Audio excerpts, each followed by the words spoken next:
How you want to do that? Thank you. Thank you. Sure. Thank you. Thank you very much. Thank you. Thank you. Thank you very much. Thank you. Thank you.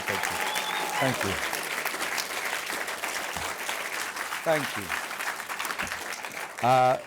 Thank you very much, and thank you, of course, to Judy for now the cruel exposure of my particularly unhelpful comment in the wake of a recent injury in Coriolanus. There must be some special punishment you receive when you insult a dame of the realm like that. But thank you, Judy, for being quite so wonderful. Thank you, and congratulations, everybody who received an award tonight, and congratulations to all of you for taking the time and the effort to put it together. Thank you. Since this great and generous honour came along, I've thought a lot about critics and circles, and so here's how they've sometimes appeared in my life.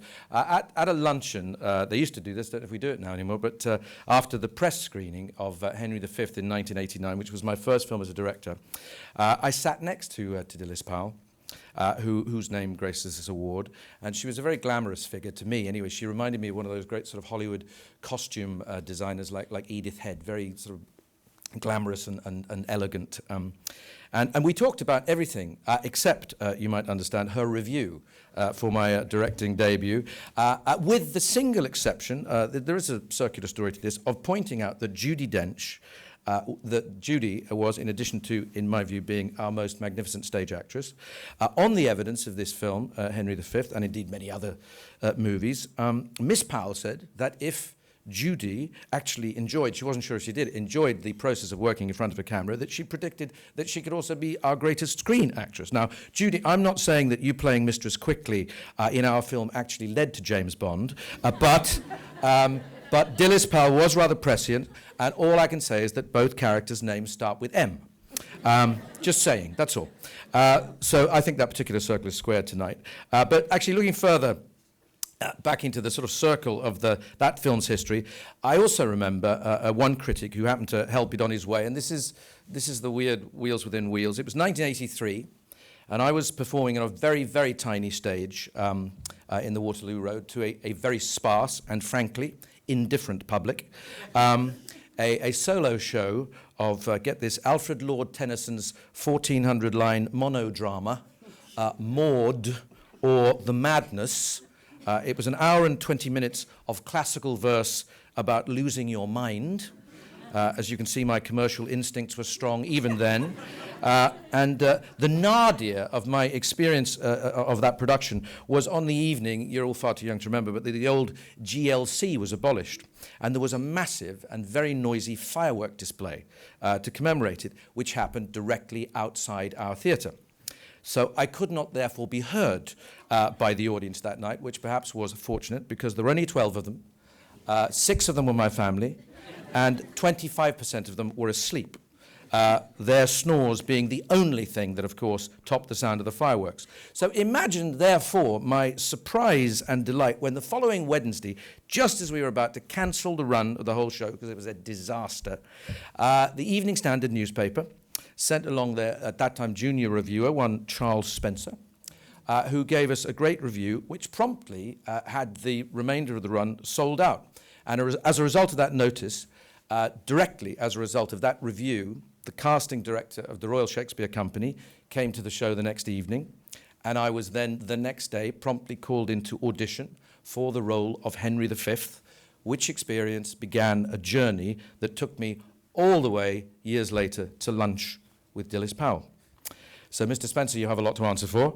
But aside from what we discussed that day that I recall, which was about classic films from the past, Dilys Powell's enthusiasm and excitement about watching films of the present was also very clear. She seemed to me, loved what she was doing. And it seemed to me a very great quality and a wonderful quality in a critic. Equally clear was her sense of fairness. And at our lunch and in her review, she did me the very great honor of taking me seriously. If I'd made a film, regardless of my youth, or apparent precocity, or at that time annoying, albeit temporary, sort of media ubiquity. She approached it, it seemed to me anyway, in exactly the same way that she would with a film, as I thought at that time, from one of the grown-ups. And of course, this meant that she was unsparing about what she felt she didn't like or that didn't work. But she seemed to take it on its own terms. She didn't patronize. She praised and passionately what she liked. And essentially, it seemed to me, she welcomed me into the world of filmmaking by innately respecting at least the effort or the attempt to produce good work, however the final results might have turned out. And therefore, in turn, it was very easy to respect and appreciate a difference of opinion, passionately expressed, and in her case, often very beautifully written. So it felt like we'd entered into a sort of gentleman's, or in this case, gentlewoman's agreement to meet always on friendly terms and to understand that in any differences of taste or judgment, there was nothing personal. That notion has stood me in very good stead over a career in which, in fact, I've grown up together with a whole generation of critics. And unsurprisingly, not all that I have produced has been welcomed, I think it would be safe to say. But my gosh, I have been grateful, so grateful for the attention and the consideration and the respect that has allowed it to continue, and I hope to develop and grow.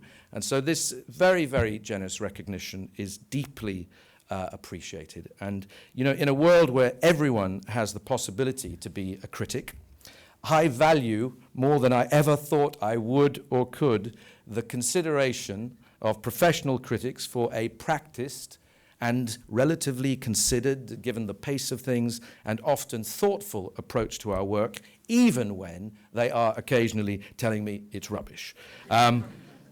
Tonight, thank you very much, as it's been said earlier, to the Mayfair Hotel and all the sponsors that have made all of this possible. It's been a lovely evening. Thank you for letting me be part of it. And thank you across the years to Miss Powell.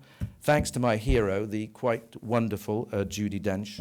And thanks to all of you in the Critics Circle for your kindness and for, indeed, your criticism over the years. It has meant a lot. Thank you very much, and good night. Thank you. Thank you.